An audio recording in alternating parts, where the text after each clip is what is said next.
Hey YouTube, this is Cayem Interviews and I am your host Tim Cayem, and today I want to talk to you all about 10 bands that ghosted us.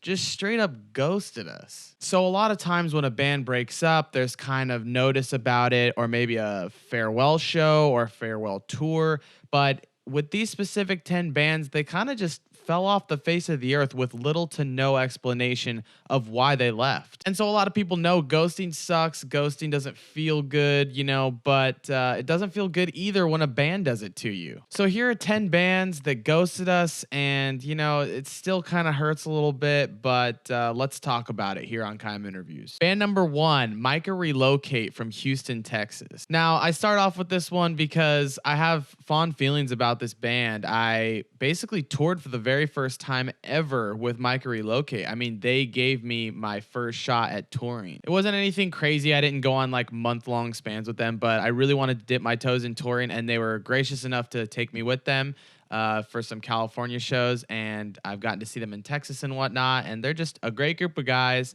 that kind of went missing after their second full-length album. So the band was signed to Razor and Tie and Artery Recordings, which was kind of rare. I think they were the last band ever that was signed to both, and since those two were kind of splitting, Razor and Tie and Artery Recordings, they didn't really have like a full custody from either of these labels. So you got to wonder, like, did this band disband or fizzle out because the labels weren't backing them the way they should? I mean, were Razor and Tie and Artery Recordings both not giving them money and kind of letting them fend for themselves? Is this why Mica Relocate kind of disappeared and didn't really have much going on? I'm not really sure what the answer is, and they're just a text away, but I don't really want to add drama to the fire here. I'm just speculating from a fan point of view, and I really hope that Mica Relocate does come back at some point. I know they teased that they were going to come back at some point, but we still haven't seen that yet. And of course, with COVID, it kind of complicates things beyond measure. Regardless, though, Mica Relocate, we miss you. Please come back. Band number 2 on my list is a band that's probably lesser known called Crooks UK. So Crooks UK is like a metalcore, post-hardcore, whatever you want to call it, outfit from the UK. They got signed to a subsidiary label with Equal Vision in 2015, came out with an amazing, amazing record, and then kind of fell off the face of the earth. This band was doing big things in Europe, though. I mean, they didn't really ever come to America, but they got to tour with like Our Last Night, Coheed and Cambria,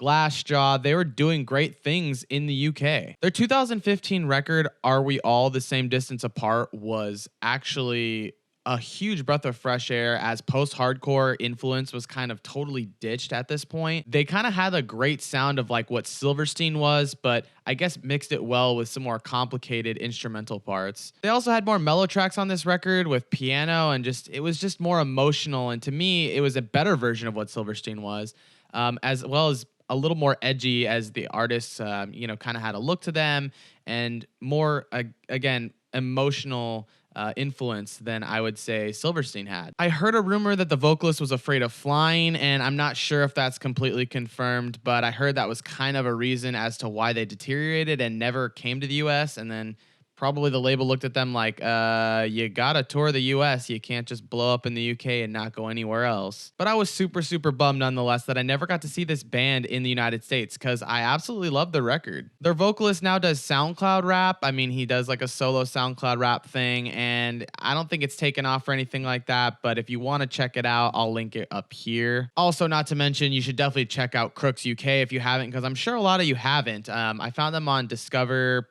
Spotify, however long ago, and me and my friend just kind of jammed them for quite some time now.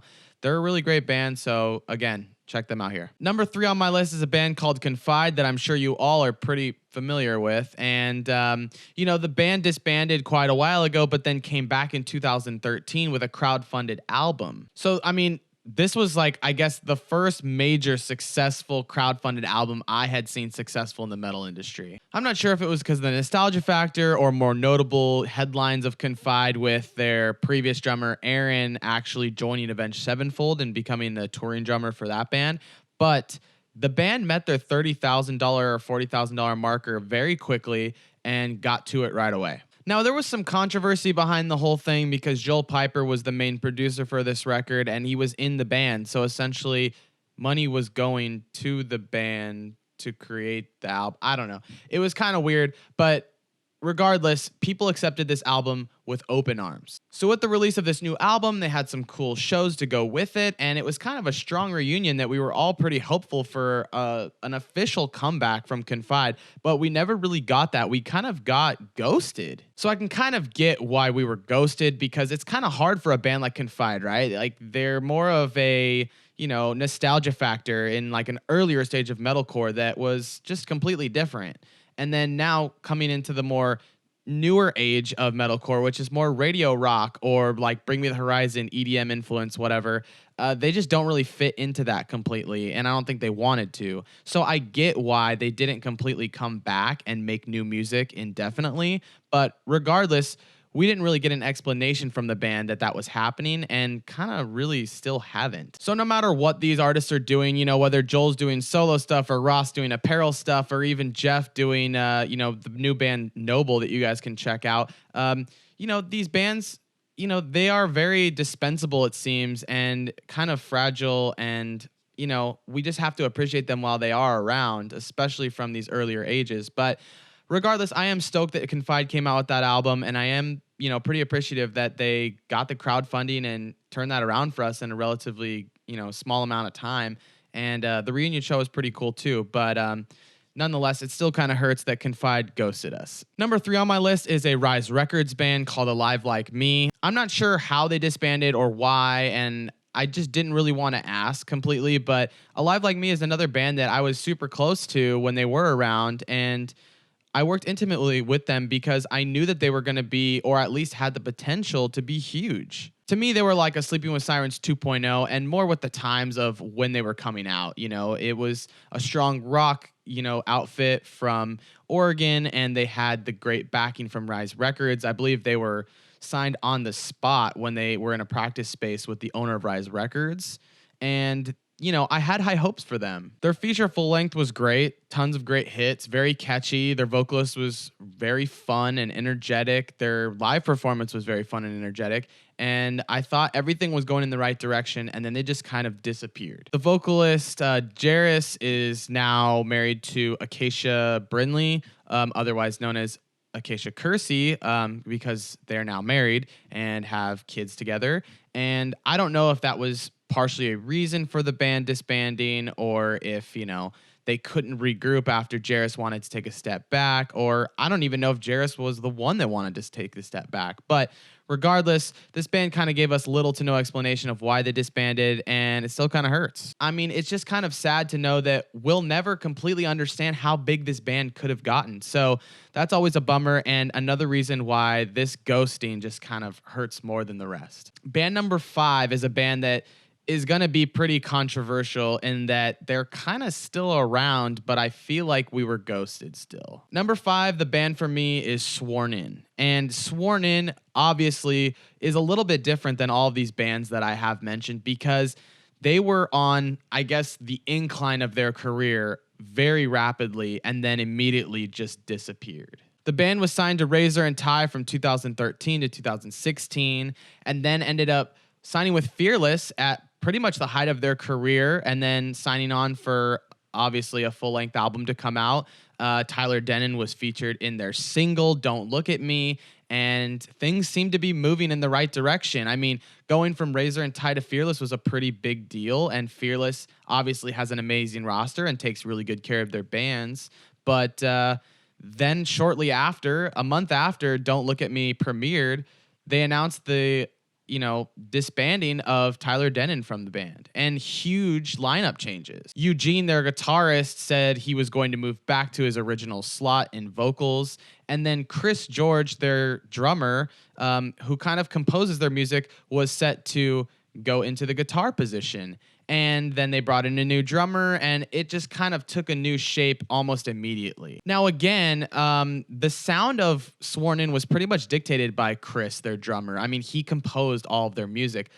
But one thing to note about Sworn In was that Tyler Denon was the face of Sworn In. I definitely would say that. And his lyrics and image for the band were heavily dictated and creatively directed, I guess you could say, by Tyler Denon. But I mean, it still hurts because this band had huge notoriety. I mean, they played every major festival that you can imagine. I mean, they were getting great slots on amazing tours and festival lineups. Even the legend himself, Post Malone, loved Sworn In. You can see him lip singing and screaming along to Snake Eyes on random Twitter streams alike.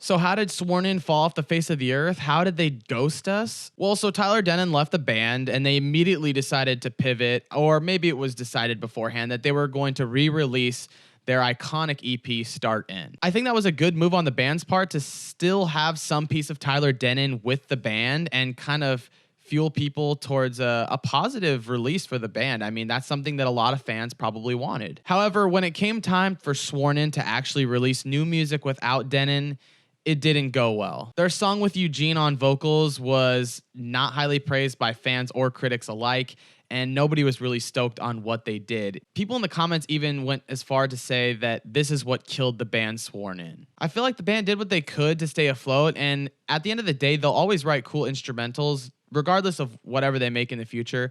But it is a bummer that Tyler Denon took a step away from the band, because I really think that his creative outlook on the band and his input really did wonders for the band and made them something more than just a genty, deathcore, weird synergy of a genre, whatever you want to call it. But he really made them more than just a genre with his artistic output in the band. So we're upset to know that Sworn In hasn't really given us much detail on what the future holds for them, but it's really sad to know that they kind of fell off at the height of their career. Band number 6 for me is a band called The Seeking from Sacramento, California. And again, this was another band that kind of released one great album and then just fell off the face of the earth. The way we were ghosted from this band was really weird. We just got a Facebook status saying that members couldn't continue in the band, and then that was it.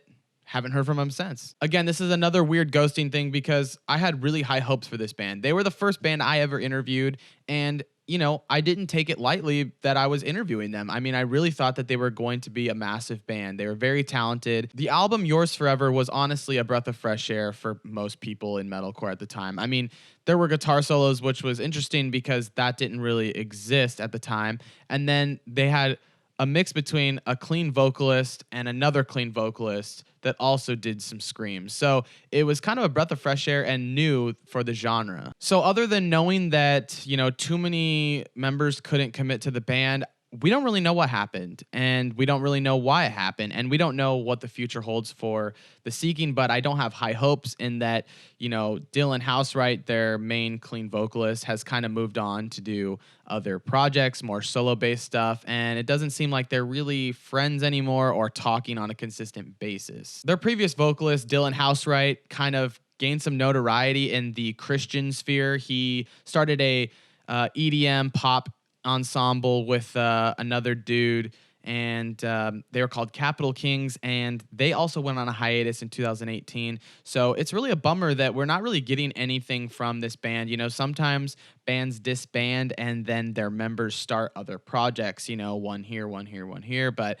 with The Seeking, we don't really see any of that other than with Dylan, and then with him being on a hiatus since 2018, we just kind of are left with nothing, no remnants of The Seeking, and that kind of bums me out. So we miss you, The Seeking. Band number 7 for me is Of Machines, and obviously Of Machines had some great members in it. We had Lonnie from Let Live was in the band, Austin Thornton from Woe Is Me, and Dylan Anderson, who had some pretty strong notoriety before he even joined the band. So this band signed to Rise Records in 2008, released their debut album in 2009, and then kind of disbanded via the vocalist, Dylan Anderson, and then got back together in 2013, and then tried crowdfunding an EP, and then disbanded again due to Dylan Anderson. I'm not really sure what Anderson was going through during these times, but it was pretty consistent that in 2010 he left, and then again in 2013. And it kind of bums me out because I really love the vocals from this dude. I mean, honestly, I'm not sure that the instrumentation of Machines was groundbreaking or anything like that. It was pretty seen and pretty, to a T of what you would expect in metalcore at the time. But Dylan Anderson was a special specimen, if you could say that, for vocalists. He had a super high range, and I really thought that he was talented, but it seemed to be that he was the Achilles heel of this entire band for, I guess, over 6 years. So I'm not exactly sure why this EP couldn't be recorded, but regardless, Dylan Anderson had a huge impact on the band for these 6 years, and maybe we can talk to him about it someday. So regardless, we were ghosted. Band number 8 for me is a band called Tonight Alive from Australia, actually. And this is kind of a more recent ghosting, I guess you could say, in that, I mean, we still don't completely know what's happening here. The band said they were on a hiatus, but I don't really take it at face value because, as most of you know, whatever a band tells us is simply a PR stunt, and there's more things going on behind the scenes. Not to call them dishonest or anything, but you just kind of have to save face when you're talking to thousands of fans. And we were told that mental and physical health were the reasons why this band was taking a hiatus. But then you have like members from the band like Maddie, their drummer, going into Sleeping with Sirens full time. It's not really sitting well with me to understand that it was a group decision or a group effort. And I'm not exactly sure what's going on. My heart goes out to them, but it really sucks because this band was doing massive things. I mean, they were playing arenas. They were going on tour with, the biggest alternative acts in the scene. And they even had Corey Taylor on their recent record and were featured on the Spider-Man soundtrack. I mean, they were doing massive things, and there was definitely a huge shift when this band kind of decided to take a break. But it bums me out because I really feel like there's something special, and they're kind of a breath of fresh air in terms of, most female-fronted bands can be just compared to Paramore, and I feel like they were totally in their own lane there, and I feel like in a lot of ways, they were just a completely different band than Paramore. So I think they did things really well, and they were going in the right direction, and then now we have this hiatus. So it kind of bums me out, but my heart goes out to them, and I'm super sad that we got kind of like ghosted. Number 9 is a band I'm sure you're all too familiar with called Never Shout Never. So I'm sure most of you are pretty familiar with Christopher Drew and kind of his, I guess, flakiness in terms of releasing music. I think the dude just has a lot of ideas and speaks before he thinks in terms of letting his fans know that music is coming. I feel like most musicians constantly have music in the works, but Christopher Drew is definitely not shy to letting people know that music is on the way. He's done so in my interviews, and things had just been getting postponed and postponed and postponed. And that's kind of where we're at in this whole scheme right now. We kind of saw like a slow deterioration from Never Shout Never starting in like 2015. These foundational members of Never Shout Never, not that they created Never Shout Never. Obviously, we all know that Christopher Drew is Never Shout Never, but you had members like Ian, members like Taylor, and members like Hayden slowly dipping away from the project. And while I don't necessarily think it's bad blood or anything like that, I definitely think it shows that like Christopher Drew probably had a conversation with them, behind closed doors and was like, hey, I don't know how stable this project's going to be. So maybe don't consider it like a full-time job at this point. And with that, certain band members probably had to leave and get their money elsewhere. So anyways, after drama kind of settled with all these members splitting off, Drew was obviously a lot more quiet than usual and then announced that he was going to come out with an album called Unborn Spark. So this album was set to be like an ode to his 1-year-old son, and it was supposed to come out on his birthday in mid-May, but that didn't end up happening and also ended up getting pushed out till more recently in June of 2020, actually. So while I didn't completely understand that Christopher Drew was coming out with new music, even before I made this video, I really thought that the dude fell off the face of the earth. I mean, we only see little, glimpses of him ever on social media, and he looks drastically different. And again, has a kid, a 1-year-old kid. So there's just kind of a lot going on with Christopher Drew right now and what Never Shout Never is. But I'm glad that COVID probably gave him some time to crank out this record, or else we wouldn't have seen anything. This is the first thing we have heard from Never Shout Never since 2017. That's kind of crazy. And I'm not really sure what the future holds, but I'm not holding my breath for more music anytime soon. Obviously, having a child is a big deal, but I don't really completely understand what the future is for Loveway Records or whatever he's signed to at this point in time. But Regardless, I feel like we're somewhat ghosted in that we don't really know what's going on with the guy. We kind of have a dysfunctional relationship, I should say, with Christopher Drew, in that we're hoping for more, but we don't completely hold our breath for more. And lastly, the last band on my list is a band called A Lot Like Birds, and I absolutely love this band, and I'm super bummed that we kind of just didn't hear much as to why they left. The band disbanded in 2018, and, they're still around with different, various Swancore bands. But I think that kind of is a weakness in terms of these Swancore members are always going in other acts and are kind of in multiple bands at once. And it actually led me to believe that A Lot Like Birds was still a band for a long time. And then I had a friend tell me, no, they're not. They broke up, and it's kind of a bummer. So the original clean vocalist, Kurt Travis, left the band in 2016 and left the screamer, Corey Lockwood, with kind of the entire responsibility of the vocal department of A Lot Like Birds. Now, I didn't know what Corey Lockwood could do in terms of the vocal department for clean vocals. I just knew him as a screamer, but he actually did a very good job at pivoting and went to a vocal coach and really worked on his vocals to get an amazing product for their release in 2017 without Kurt Travis. However, no matter how good this release was, the band decided to take a step away, and after almost 10 years of the band existing, they decided to disband. And it saddens me because they did a really good job at pivoting. And although these members are all in other Swancore bands and they're all doing their own things here and there, it bums me out because A Lot Like Birds to me was the best version of what Swancore is. I like Dance Gavin Dance, but I actually preferred A Lot Like Birds. I like how emotional and experimental it was, while also having really good melody, and the cadence between screamer and singer was just a lot better suited for my taste buds than Dance Gavin Dance. So while I'm bummed that this band is no longer around, I really do appreciate what they did create while they were around, and of course I wish the best to these members that are still in various Swancore bands.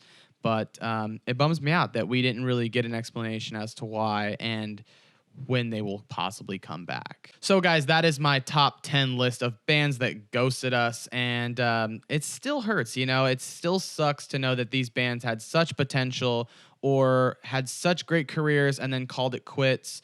Or maybe they even reunited and then just ghosted us like Confide. I don't know. It's just kind of interesting, the dynamic and different ways that a band can ghost their fans, but nonetheless, this is our situation, and at least we have music to be their memorial, I guess, and they will always be with us in that way, as cheesy as that sounds. But anyways, who is a band that you love that kind of ghosted you? I mean, let me know in the comments below kind of what band ghosted you and it hurts the most. And I guess there are tons of bands that broke up and we missed them. I kind of made a video on that earlier. I'll link that right here.